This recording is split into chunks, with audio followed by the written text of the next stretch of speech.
Hello everyone, I am Mukesh Ramani from Government Polytechnic College Karauli mechanical department. आज के इस video lecture में हम डिस्कस करने वाले हैं आपके एक सब्जेक्ट इंडस्ट्रियल इंजीनियरिंग, जो कि ME 307 सब्जेक्ट कोड के अंतर्गत आता है। तो आज के लेक्चर में हम डिस्कस करेंगे एक्स बार व आर चार्ट को किस प्रकार से बनाया जाता है उसके उदाहरण के बारे में। इससे पहले के लेक्चर में हमने डिस्कस किया था कि जो कंट्रोल चार्ट्स हैं वो किस किस प्रकार के होते हैं। एक्स बार आर चार्ट के बारे में हमने डिस्कस किया था कि जो उसके उद्देश्य क्या हैं, एक्स बार आर चार्ट में किस किस प्रकार की शब्दावलियों को यूज़ किया जाता है और एक्स बार आर चार्ट बनाने की किस प्रकार की विधि है उसके बारे में डिस्कस किया था। तो आज उस लेक्चर को समझने के लिए हम एक एग्जाम्पल लेते हैं। उस एग्जाम्पल उदाहरण से एक्स बार व आर चार्ट को किस प्रकार से बनाया जाता है उससे हम भली भांति अवगत हो सकेंगे। तो चलिए एक उदाहरण के बारे में बात करते हैं, जो कि आपका इस प्रकार से है। उदाहरण की बात करें, एक उदाहरण है, प्रति घंटे उत्पादित 2000 उत्पादों में से प्रत्येक घंटे के पश्चात एक नमूना सैंपल लिया जाता है तथा प्रत्येक नमूने के समूह के 5 उपसमूह का विवरण निम्नानुसार है। एक्स बार व आर चार्ट बनाइए। तो ये एक आपका उदाहरण है। उदाहरण में क्या दिया हुआ है, हम उदाहरण को समझते हैं। उदाहरण में दिया हुआ है कि कोई 5 नमूने हैं, ABCDE, मतलब जो 2000 उत्पाद बने हैं उनमें हम 5 नमूने, मतलब एक एक घंटे में करके 5 नमूने लिए जाते हैं और उन 5 नमूनों में भी उसके 5 उपसमूह लिए जाते हैं। जो प्रेक्षण है वो 5 प्रेक्षण किए जाते हैं और उनके डेटा हमें दिए हुए हैं। तो ये डेटा आपका 44, 45, पहले नमूने में 5 उपसमूहों के जो वैल्यूज़ हैं वो 44, 45, 43, 45, 44, ये माप हो सकती है, ये डायमेंशंस कुछ भी हो सकती है। तो उस हिसाब से हम कैलकुलेट करते हैं। और इसी प्रकार से हम बात करें दूसरे नमूने की बी, तो उसके भी 5 समूह। ऐसे ही हमने सी की बात की, उसके 5 समूह, डी की बात की, उसके 5 समूह, ई की बात की, उसके 5 समूह हमने निम्न प्रकार से लिए हुए हैं। और अब आपसे ये पूछता है कि जो चार्ट है वो कैसे बनाया जाए, एक्स बार आर चार्ट कैसे बनाया जाए।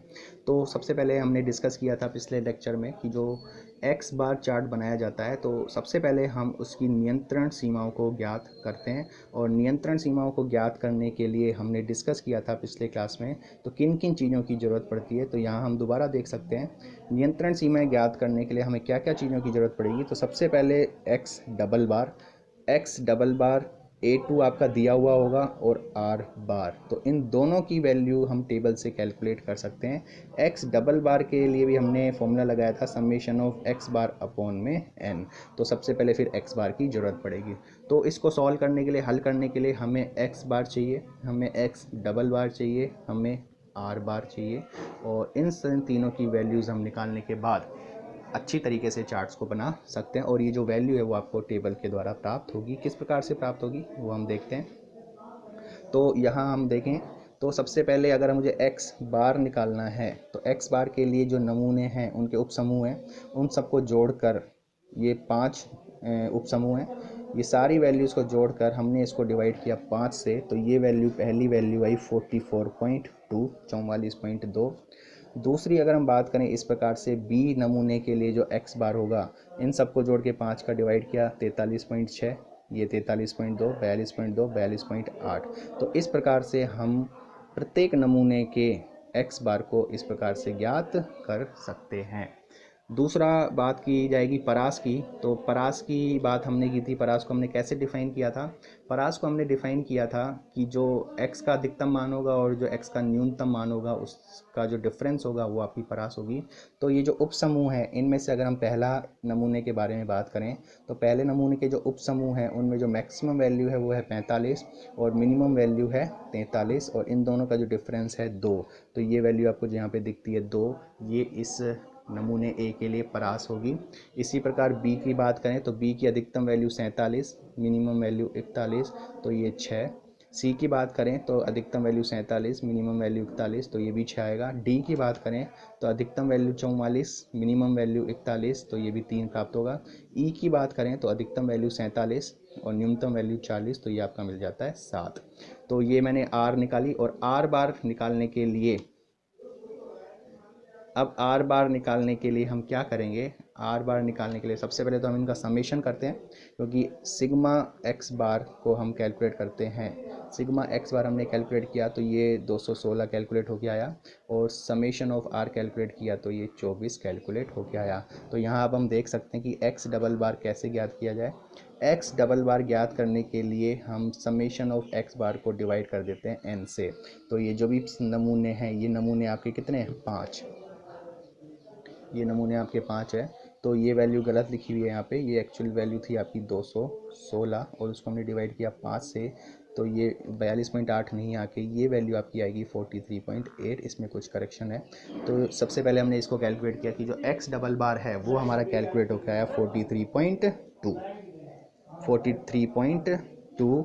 और इसी प्रकार से हमने कैलकुलेट किया आर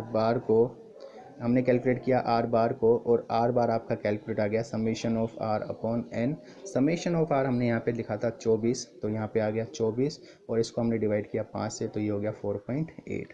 तो 43.2 आपका एक्स डबल बार औसतों का भी औसत, और आर बार आपका परास का औसत जो कि आया 4.8। अब बात की जाती है कि जो कांस्टेंट है उसको कैसे निकाला जाए। तो कांस्टेंट या तो आपको क्वेश्चन में दिए जाएंगे, आपको एक तालिका दी जाएगी। तो प्रेक्षणों की संख्या यहाँ हम देखें तो 5 है। प्रेक्षणों की संख्या मतलब ये प्रेक्षणों की संख्या है, ये ध्यान रखना, कंफ्यूज मत होना। उप समूह जो भी हैं वो 5 उप समूह लिए, मतलब 5 बार हमने परीक्षण किए। एक नमूने के हमने 5 बार परीक्षण किए। इसी प्रकार अगर एक नमूने के आप 4 बार परीक्षण करते, केवल ये 40 तक ही होता, तो ये n की वैल्यू 4 ली जाती। कई बार कन्फ्यूजन होता है, यहाँ 4 है और ये नमूने 5 है। हमें प्रेक्षणों की संख्या देखनी है, ना कि नमूनों की गिनती करनी है। तो प्रेक्षण जितनी बार भी होंगे, यहाँ प्रेक्षण 5 बार हैं तो 5, 4 बार होंगे तो 4, 3 बार होंगे तो n की वैल्यू 3 आएगी।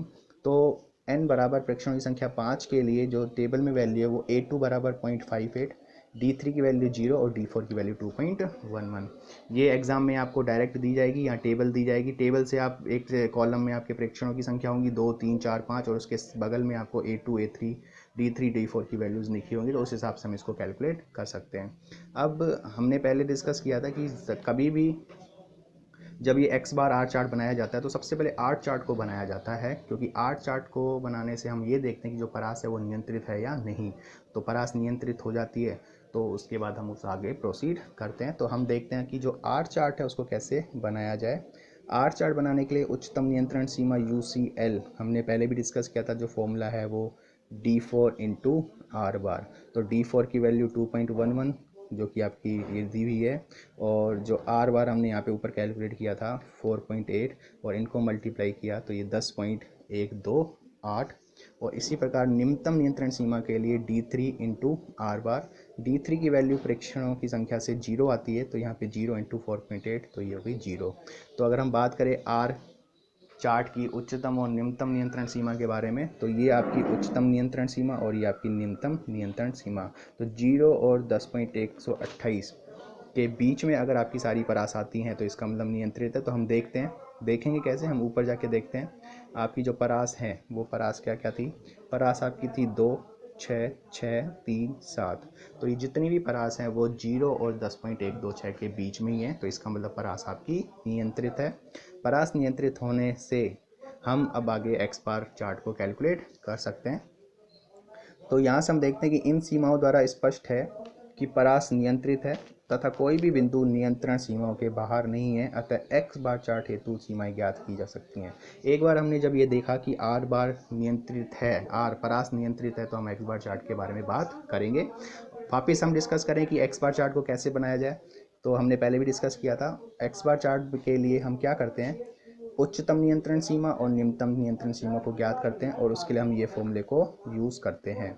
एक्स डबल बार हमने पहले डिस्कस किया था, ये 42.8 नहीं है। एक्स डबल बार हमने कैलकुलेट किया था ऊपर जाके। एक्स डबल बार आपका आया था 43.2। ये देखो आप यहाँ पे, ये 43.2 आया था। तो यहाँ पे अगर हम बात करें एक्स डबल बार की 43.2, तो यहाँ हम अगर बात करें ये वैल्यू आपकी 43.2 है, और ये आपकी 2.78। मतलब इसको जब हम कैलकुलेट करते हैं, A2 आपका दिया हुआ है 0.58, आर बार हमने कैलकुलेट किया था 4.8, तो ये 2.78। तो तो जब हम इनको जोड़ेंगे 43.2 और 2.78 को, तो ये वैल्यू आपकी आ जाएगी 45.98, ये वैल्यू आएगी 45.98।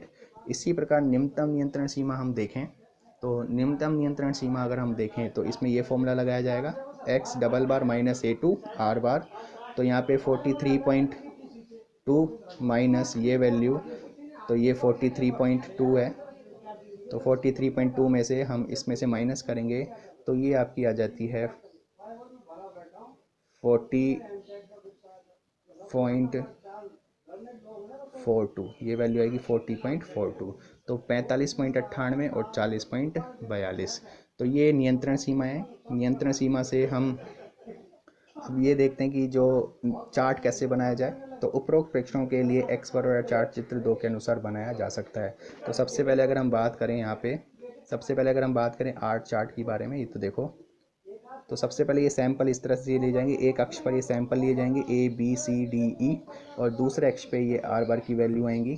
तो उनमें सबसे पहले हम जो उच्चतम नियंत्रण सीमा है UCL, ये UCL आपकी 10.13 हो जाएगी और निम्नतम नियंत्रण सीमा जो है वो आपकी 0 थी, तो ये निम्नतम नियंत्रण सीमा और ये उच्चतम नियंत्रण सीमा है। और जितने भी सैंपल है, जैसे A के लिए 2 है तो ये हमने नोट किया, B के लिए आपकी 6 है, ये नोट किया, C के लिए हमारी 6 है परास, D नमूने के लिए 3 है और E नमूने के लिए आपकी 7 है।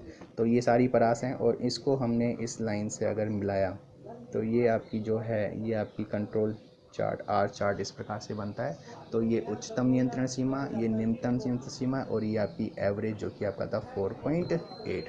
तो इस प्रकार से हम आर चार्ट को बनाते हैं। इसी प्रकार से एक्स बार आर चार्ट बनाने के लिए हम उच्चतम नियंत्रण सीमा जो हमने कैलकुलेट की थी, जो कि आपकी आई थी 45.98, ये गलत लिखा हुआ है 49.98, और ये आपकी लोअर कंट्रोल लिमिट आई थी 40, ये आपकी कंट्रोल लिमिट आई थी 40.42। तो ये निम्नतम नियंत्रण, ये उच्चतम, और जितने भी आपकी आर की वैल्यूज़ हैं वो ABCDE, मतलब A के लिए जो आपकी एक्स बार है वो कितना था वो हमने कैलकुलेट किया, B के लिए एक्स बार, तो ये वैल्यू आप यहाँ से कैलकुलेट कर सकते हो।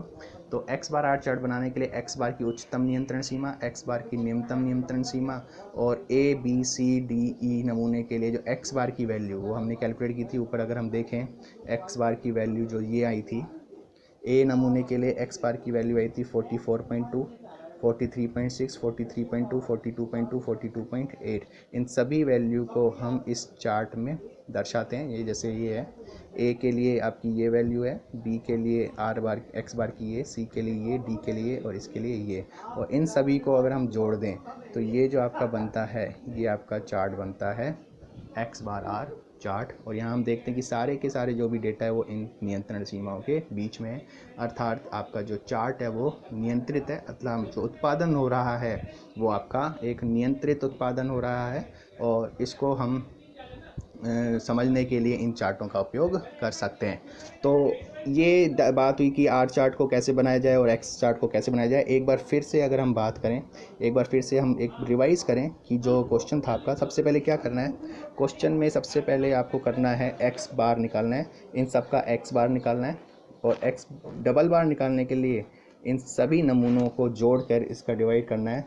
तो यहाँ से हमने निकाला था एक्स डबल बार जो कि आपका आया था 216, इन सब का सम और डिवाइड बाई 5, तो ये हो गया था 43.2। इसी प्रकार से परास को कैसे निकाला था, परास को निकालने के लिए जो भी उपसमूह है उच्चतम और निम्नतम मान में से हम परास को निकालते हैं। तो हर नमूने के लिए 2, 6, 6, 3 हमने परास निकाली आर, लेकिन हमें आर बार चाहिए। आर बार निकालने के लिए आप क्या करोगे, सभी परासों को जोड़ोगे नमूनों के लिए और नमूने कितने उनका भाग दे दोगे।